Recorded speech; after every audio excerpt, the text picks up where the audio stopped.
Hello, it's Lolly, and I'm back. I had another one of my crafty dreams last night. My glue fell over. Another one of my crafty dreams, so I thought I better work on it this morning and show you what I was doing. So I don't know why, but I kept dreaming through the night that I was making pockets with an irregular top edge on it. Now granted, I know that I could just make a regular pocket. I could stamp this little heart out on something else and glue the bottom of the heart there. But then I would have a ridge back here, and I wanted a smooth surface so that when I'm tucking things in, it's not catching where the two pieces of paper met. So I wanted to have this all on one piece of cardstock. So I made that one, and I made that one.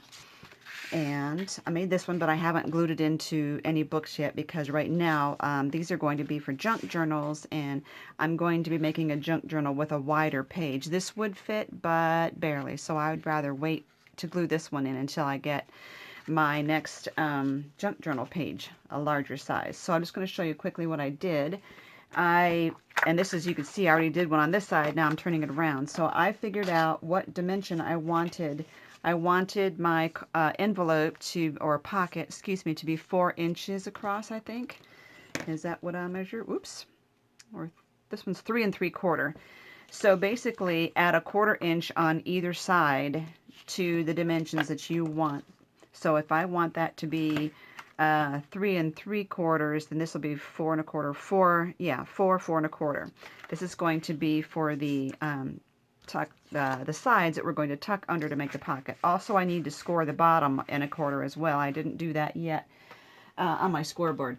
So then all you need to do is pick a stamp. I'm going to use this one again and ink it up. I'm going to use the VersaFine and get that inked up.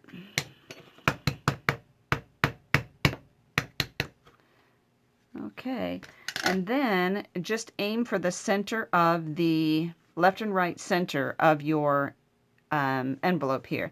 The higher up we go, the deeper the envelope will be. So let's make this one higher up than my last one was. There you go.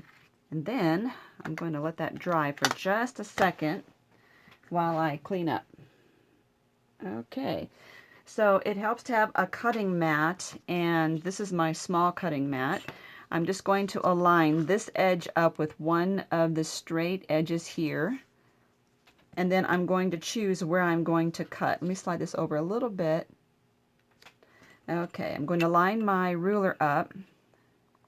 Let's turn it around here so you can see the design and see where I'm going with this. I'm going to figure out how much of this heart that I want sticking up over the top of the envelope. So if I line my ruler up here, is that enough sticking out? I think so. And then with my craft knife, I'm going to cut from the image away. Be very careful you don't hurt yourself. So from the image away, image away. Then I usually take sharp scissors and get in there and I just cut around it. It makes it a little easier to work when you're fussy cutting. There. And now I'm going to get in there and cut the actual design. So this one I chose right now is pretty easy to do. I didn't want to get a really complicated one to do on camera. But you see this one here, you can also color on it like I did on the first example I showed you. This one has been colored here. But you can see this one, how much fussy cutting I had to do. I'm still inky. You can see how much fussy cutting I had to do around that heart. So that is your envelope, and all you need to do now is to score that bottom edge, which I had forgotten to do ahead of time.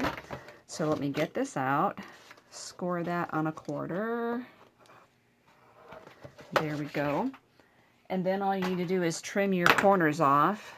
Right there where the two meet, you want to cut at an angle, and then also angle this up and angle that up. And then fold them in and burnish them. So let me get this one. You could choose to make these little flaps here a little wider than 1/4 inch, but then it, kind of makes the pocket a little more fumbly when you're messing with it.